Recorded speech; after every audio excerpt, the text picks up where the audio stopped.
Hi, everybody. All right, I'm going to talk today about formative assessment and not so much with blended learning, although all of this is for blended learning, but just to sort of review and remind everyone about myself included about what formative assessment is, why it's important, and how it needs to be used. So again, this will be a quick, hopefully not too long video where we'll go through some of the um, concepts we were just talking about. So, all right. So, formative assessment, there's definitions here, but this one I like. Actually, I like them both, but it's the process, a planned process in which assessment, elicited evidence of student status is used by teachers to adjust their ongoing instructional procedures or by students to adjust their current learning tactics. So I think what I like about this definition, I like this one as well. It's planned. So we think about it in advance. We think ahead of time of what we're going to use for formative assessment. And it also helps not only students adjust their learning, but teachers to adjust their ongoing instructional practices. And I think the reason I'm showing you this too is this research is really powerful. So not only does formative assessment improve student outcomes, but it few interventions in education come as close to having the same level of impact as assessments for learning. So that's not MCAS, that's not STAR, that those parts of STAR you can use it for. That is in the moment formative assessment, and it can pay huge dividends if we do it right. So with that being said, we're going to look at a couple of, hold on, I have like 50,000 slides up and I have to find the one I want. Is it this one? Okay, yes, it is. So right now we're going to look at features of standards-based instruction. And there we go. And that's what all of these little videos, all of our work we do, we're teaching standards. Standards-based instruction is just teaching the standards. So this form, this sort of list of features, which I'll include in the email that I send out, it assumes that kids can get smarter, and it also assumes that you're passing knowledge and mastery of learning strategies on to kids, and the lessons are designed to allow students to practice, own, and apply learning strategies. So while B, I feel like is sort of something we're all sort of comfortable with, C, sometimes always we're not always showing, or we're not always doing in our lessons. It identifies what's important, sets worthwhile targets for exemplary performance, and shows how to get there. It specifies criteria for success. What do I need to do in order to be successful at what it is, at this objective of this lesson?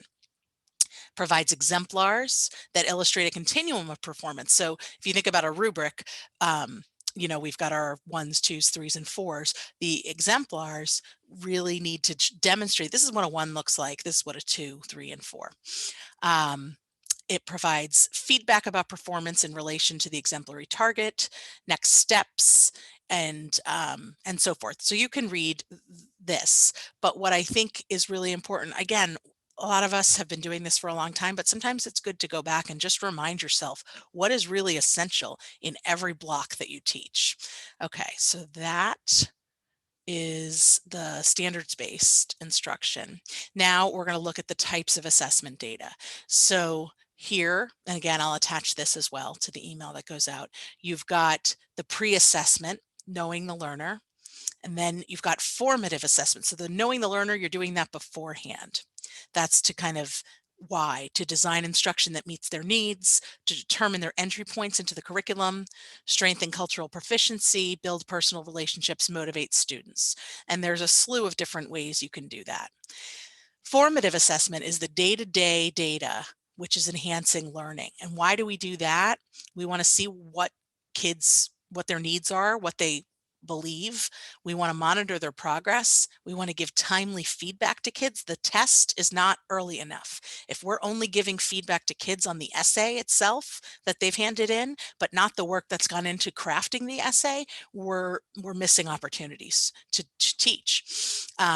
For teachers to plan the next steps in instruction. So let's say I'm teaching this great lesson and I assume everybody got it, and the next day I go on with the next piece, but 92% of my students didn't get the objective. They were not able to master it. If I don't use formative assessment to determine that, then I won't know that I need to go back and do some reteaching or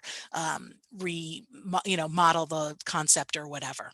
And then for students to plan next steps in their learning. So again, we want to take the ownership of learning and put it on students, because it's not only good for them in terms of learning, but it's also important for them to feel a sense of purpose. If you don't feel a sense of purpose in what you're doing, then you're not going to be as successful at it. And then finally, summative assessment, documenting the achievement. So that's the final product. That is our exam grades, that is our essay grades, that is our MCAS, that is our star, not really star so much, that is our final exams.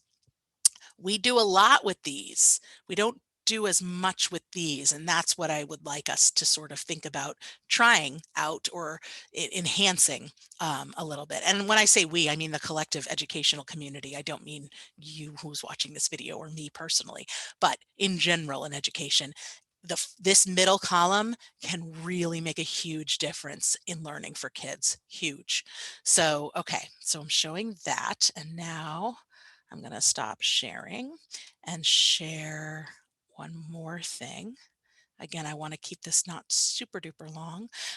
This will also be attached in what I send to you. So here you're going to see examples of mastery objectives that are standards based and criteria for success that align with it. So you've got, for example, in pre-K, you've got standards here. These are from New York, but it's really aligned with, you can make it aligned to Massachusetts as well. You've got related mastery objectives here, and then you've got examples of criteria for success.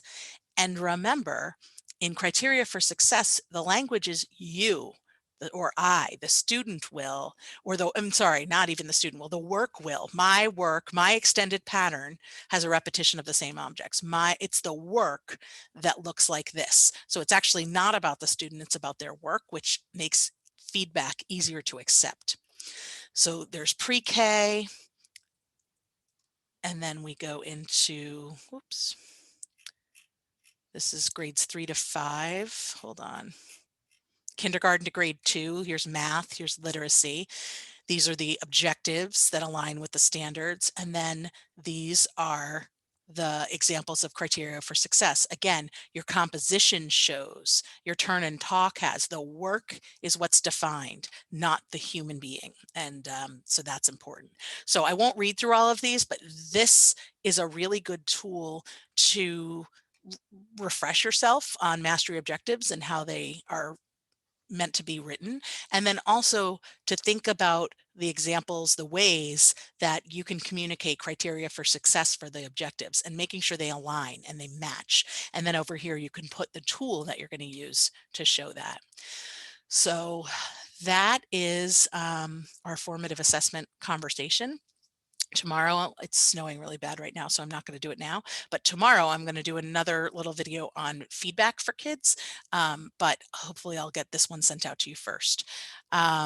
As I said, I will attach the resources, and please, if anyone has questions or wants to brainstorm something or come in and watch something, I've been coming in to classes through Zoom the last month or so, and it's been the greatest.